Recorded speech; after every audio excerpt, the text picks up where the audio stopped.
কেন শ্রীকৃষ্ণ রাধারানীর ভালোবাসার পরীক্ষা নিয়েছিলেন? একবার শ্রীকৃষ্ণ গোপী বেশে রাধারানীর পরীক্ষা নেওয়ার জন্য আসেন এবং বলেন, রাধা, কাল আমি মাখন বিক্রি করে যাচ্ছিলাম, তখনই কৃষ্ণ আমার হাত ধরে আমার মাখনের হাড়ি ফাটিয়ে ফেলেন। এমন পুরুষকে ভালোবাসাই ঠিক না। একে তো সে কালো, না ধন আছে, না বীর আছে, না সুশীলতা ভাব আছে। তুমি কৃষ্ণকে মন থেকে মুছে ফেলো। তখন রাধারানী হেসে বললেন, তুমি কৃষ্ণকে কালো বলছো? যে কালোই স্বয়ং মহাদেব মোহিত হয়ে আছে।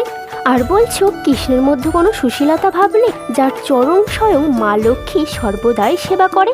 আর বীরতা ভাব, কৃষ্ণ তো জন্মানোর পরেই বড় বড় অসুরদের বধ করতে থাকে। তুমি বড়ই অভাগী যে কৃষ্ণকে চিনতে পারোনি। তখন গোপী বেশে শ্রীকৃষ্ণ বলেন, আচ্ছা, যদি তোমার ডাকে শ্রীকৃষ্ণ চলে আসে তাহলে আমি তোমার কথা বিশ্বাস করব। তখন রাধারানী বলে, আমার ডাকে যদি শ্রীকৃষ্ণ না আসে তাহলে আমার সবকিছু তোমাকে দান করে দেব।